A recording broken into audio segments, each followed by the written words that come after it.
Buat teman-teman yang mau jadi PNS, video ini pas banget.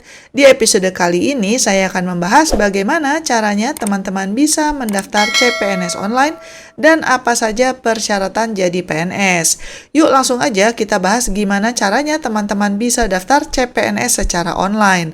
Secara garis besar, berikut adalah alur pendaftaran CPNS. Yang pertama adalah buat akun. Kalian bisa buat akun dulu di websitenya BKN, silakan linknya ada di deskripsi ya. Tapi kalau kalian sudah punya akun atau pernah daftar CPNS di tahun-tahun sebelumnya, kalian tidak harus buat akun baru dan bisa pakai akun yang sudah ada. Kalau kalian lupa apa passwordnya, kalian bisa reset passwordnya dengan menggunakan nama lengkap, NIK, nomor kakak, tempat tanggal lahir, dan juga jawaban pertanyaan pengaman. Yang kedua adalah pendaftaran online. Ini sebenarnya kalian bisa pakai HP ya, tapi untuk mengurangi kesalahan, disarankan menggunakan laptop atau PC. Tahap yang ketiga adalah verifikasi dan pengumuman seleksi administrasi. Di sini adalah di mana dokumen kalian diperiksa. Selanjutnya ada masa sanggah, di mana orang yang tidak lulus seleksi administrasi bisa protes. Di tahap selanjutnya ada tes seleksi, di mana ada tes wawasan kebangsaan, tes intelijensi umum, dan juga ada tes karakteristik pribadi yang sama untuk semua formasi. Tapi abis gitu ada juga tes tambahan lagi sesuai dengan formasi yang kalian apply. Nah, di tahap yang terakhir baru deh pengumuman siapa yang lolos. Oke, sekarang kita bahas lebih detail gimana cara daftarnya. Katakanlah ini baru pertama kali kalian daftar CPNS, maka kalian harus buat akun dulu. Yang baru tahun ini adalah somehow si website BKN ini ngotot minta akses ke webcam kalian. Kalau kalian tolak, maka kalian akan melihat error message seperti ini. Tebakan Mimin, ini adalah upaya pemerintah untuk memperketat tahap verifikasi karena fotonya akan diambil langsung dari kamera yang ada di laptop atau HP kalian sendiri. Oke, balik lagi ke formnya ya. Teman-teman di sini harus memasukkan nomor KTP, nomor kartu keluarga, nama lengkap, dan juga tempat dan tanggal lahir sesuai KTP, nomor HP aktif, dan juga alamat email aktif.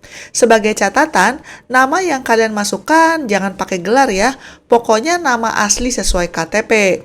Kalau kalian tidak bisa mendaftar karena ada masalah KTP, maka kalian harus mengurusnya dulu ke Dinas Kependudukan dan Catatan Sipil karena kalau datanya bermasalah, kalian tidak bisa melanjutkan lamaran jadi PNS.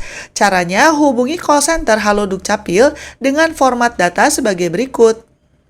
Selain itu, kalian juga diminta untuk mengupload pas foto digital yang latar belakangnya harus warna merah. Tidak boleh warna yang lain ya. Maksimal ukuran filenya adalah 200 KB. Kalau foto kalian ukurannya lebih besar dari itu, harus dikecilkan dulu. Bisa pakai website gratisan kok. Contohnya aja website yang ini ya, compressjpeg.com. Tapi kalian juga bisa menggunakan aplikasi ataupun website yang lain. Setelah akunnya sudah jadi, kalian akan melihat tombol yang bertuliskan cetak informasi pendaftaran. Nah, di sini kalian bisa mencetak kartu informasi akun sebagai bukti bahwa kalian sudah membuat akun pendaftaran CPNS. Simpan kartu ini baik-baik karena akan dibutuhkan di tahap-tahap selanjutnya. Selanjutnya, kalian silakan login lagi untuk melanjutkan proses pendaftaran. Untuk membantu verifikasi, teman-teman akan diminta untuk selfie dengan verifikator, yaitu selfie bersama KTP dan kartu informasi akun yang tadi sudah di-print. Contohnya sebagai berikut ya. Pastikan data-data yang tertera di KTP dan kartu informasi akun tidak ketutup. Selfie-nya juga jangan pakai masker ya, supaya bisa diverifikasi dengan foto yang kalian berikan di tahap sebelumnya. Kemudian, kalian akan diminta untuk mengisi form online seperti yang teman-teman bisa lihat di sini. Cukup jelas ya teman-teman, tinggal isi alamat, status perkawinan, gelar, dan sebagainya. Nah, selanjutnya ini nih step yang paling krusial. Kalian harus memilih mau daftar ke instansi apa, formasi mana, dan jabatannya apa. Di sini harus hati-hati banget karena kalian hanya bisa memilih satu dan kalau pendaftarannya sudah selesai, kalian tidak bisa menggantinya. Sebagai catatan, kalau kalian sudah pernah daftar CPNS dan ditolak di tahun-tahun sebelumnya, kalian boleh kok memilih instansi atau formasi ataupun jabatan yang berbeda. Di sini, teman-teman juga akan diminta untuk memasukkan informasi pendidikan sesuai ijazah, nomor ijazah, tahun lulus, dan IPK-nya juga dengan 2 angka di belakang koma. Kalau lulusan SMA atau sederajat gimana Mbak? Bisa aja silakan masukkan nilai ijazah kalian. By the way, kalau nama perguruan tingginya tidak ada di drop down, silakan akses halaman helpdesk-nya SCCN, kemudian pilih menu perguruan tinggi tidak ditemukan, dan lengkapi form online yang tersedia. Kalau nama perguruan tingginya ada, tapi nama program studinya tidak ada, silakan pilih lain-lain di kolom program studi, lalu lanjutkan pendaftaran ke tahap selanjutnya. Kemudian, kalian akan diminta juga untuk mengupload dokumen pendukung. Silakan lihat di sini ya teman-teman daftar dokumen yang diminta. Kalau kalian ingin memperkecil ukuran foto, sekali lagi bisa pakai kompresjpeg.com, sedangkan untuk memperkecil ukuran PDF bisa menggunakan website yang namanya smallpdf.com. Nah, ini udah hampir selesai ya. Kalian akan diminta untuk cek lagi apakah informasi yang dimasukkan sudah oke. Silakan cek dengan hati-hati karena setelah ini tidak bisa diedit lagi.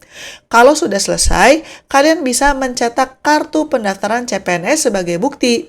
Selanjutnya, instansi yang terkait akan melakukan seleksi administrasi dengan mereview aplikasi dan dokumen Anda. Jadi, di tahap ini belum ada tes nih, baru dicek aja dokumentasinya. Kemudian, kalau ternyata Anda tidak lolos seleksi administrasi padahal kalian udah pede banget tidak ada dokumen yang kurang ataupun salah, maka kalian punya waktu 3 hari untuk protes dalam masa sanggahan dan instansi yang terkait harus mereview ulang komplain Anda dalam 7 hari. Cara menyanggahnya pun bisa dilakukan secara online. Di sisi lain, untuk teman-teman yang lolos seleksi administrasi, maka kalian akan bisa mencetak kartu peserta ujian yang harus dibawa pada saat ujian masuk. Habis gitu, udah deh, tinggal jalanin aja tesnya, banyak-banyak berdoa dan menunggu pengumuman. Ngomong-ngomong, siapa aja sih yang bisa daftar jadi PNS? Persyaratan di tiap instansi itu berbeda-beda tergantung posisinya. Tapi secara umum persyaratannya adalah saat mendaftar, batas usia pelamar CPNS minimal 18 tahun dan maksimal 35 tahun. Atau kalau kalian melamar menjadi dokter spesialis, dokter gigi spesialis, dosen, peneliti, dan juga perekayasa yang memiliki kualifikasi S3, maksimal usianya adalah 40 tahun. Kemudian track record kalian harus bagus, yaitu tidak pernah diberhentikan baik secara hormat maupun tidak hormat sebagai PNS, TNI, ataupun polisi. Kemudian selanjutnya, kalian tidak boleh berstatus sebagai CPNS, PNS, TNI, atau anggota Kepolisian Republik Indonesia di tahun-tahun sebelumnya.